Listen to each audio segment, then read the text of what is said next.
বৰ্তমানৰ নৰেন্দ্ৰ মোদী চৰকাৰ যে এখন স্বৈৰতান্ত্ৰিক অভিবেচক চৰকাৰ সেই কথা বহুতবাৰ প্ৰমাণিত হৈ আহিছে। শেহতীয়াভাৱে 15 মে তাৰিখে কেন্দ্ৰীয় গৃহ মন্ত্ৰালয়ৰ গৃহ সচিব অজয় কুমাৰ ভাল্লাই বিজেপি চৰকাৰৰ নিৰ্দেশ মৰ্মে 14 গৰাকী বিদেশী নাগৰিকক নাগৰিকত্বৰ প্ৰমাণপত্ৰ আনুষ্ঠানিকভাৱে প্ৰদান কৰা কাৰ্যসূচী অনুষ্ঠিত কৰি নিজে নেতৃত্ব দিছিল দিল্লীত।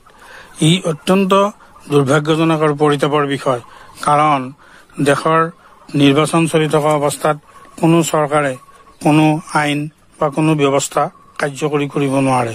কিন্তু বৰ্তমানৰ এই অত্যাচাৰী আৰু জনগণ বিৰোধী নৰেন্দ্ৰ মোদী নেতৃত্বাধীন বিজেপি চৰকাৰে এইবাৰ গৃহ মন্ত্ৰালয়ক এই কামত লগাইছে, যাতে আগন্তুক 20 মেত পঞ্চম, 25 মেত ষষ্ঠ আৰু 1 জুনত সপ্তম পৰ্যায়ৰ যি শেহতীয়া নিৰ্বাচন অনুষ্ঠিত হ'বলৈ বাকী আছে, এই 3টা পৰ্যায়ৰ নিৰ্বাচনত যাতে বিজেপিয়ে অতিৰিক্ত ভোট লাভ কৰি পুনৰ শাসনৰ গাদীত বহিব পাৰে।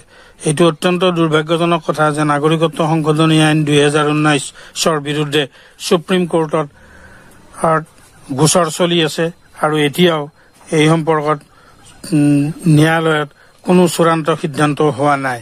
তেনে অৱস্থাত কেন্দ্ৰীয় চৰকাৰৰ নিৰ্দেশ মৰ্মে অৰ্থাৎ বিজেপিৰ এই দলৰ নিৰ্দেশ মৰ্মে কেন্দ্ৰীয় গৃহ মন্ত্ৰালয়েৰে দেশৰ সংবিধান, আইন, নীতি, নিয়ম সকলোকে ধূলিসাৎ কৰি নিৰ্বাচন চলি থকা অৱস্থাত এই বিদেশীক নাগৰিকত্ব প্ৰদান কৰাটো অত্যন্ত গৰ্হিত, অত্যন্ত দুৰ্ভাগ্যজনক আৰু অত্যন্ত পৰিতাপৰ বিষয়।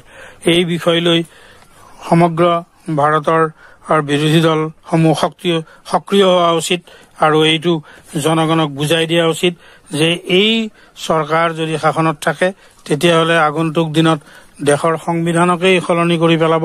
দুৰ্নীতি আৰু অত্যাচাৰেৰে ভৰপূৰ, খাদ্য সামগ্ৰীৰ আকাশলংঘী দাম, বিভিন্ন ঔষধ পাতি আকাশলংঘী দামে মানুহক ইতিমধ্যেই জুৰুলা কৰিছে।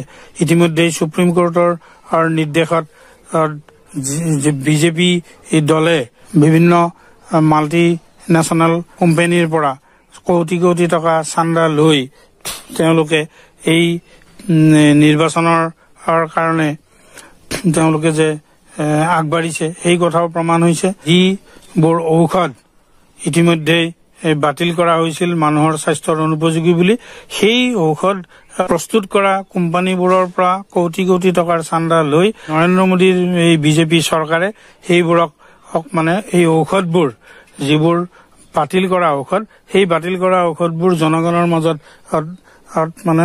বিক্ৰী কৰিবৰ কাৰণে উলিয়াই দিছিল আৰু এই ঔষধ খাই ইতিমধ্যেই হয়তো বহু মানুহৰ মৃত্যু হৈছে। গতিকে এনেকুৱা এখন অত্যাচাৰী চৰকাৰ, এই চৰকাৰে দেশৰ আইন কানুন একো নামানে।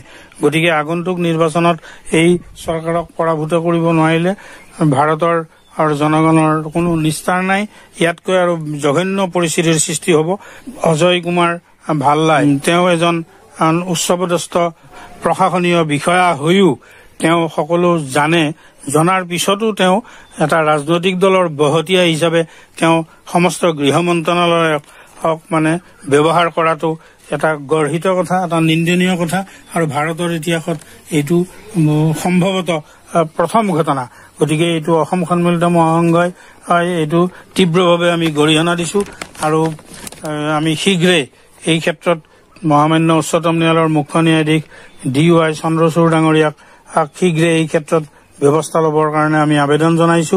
1 জুনৰ শেষ পৰ্যায়ৰ নিৰ্বাচন অনুষ্ঠিত হৈ যোৱাৰ পিছত নিশ্চিতভাৱে বিশেষ আদালত এই নাগৰিকত্ব সংশোধনী আইনৰ বিৰুদ্ধে থকা যি গোচৰ, এই গোচৰবোৰৰ শুনানি লৈ শীঘ্ৰে এই সম্পৰ্কত ৰায়দান কৰিব আৰু এই ধৰণৰ অন্যায় আৰু অবিচাৰ বন্ধ কৰাৰ ব্যৱস্থা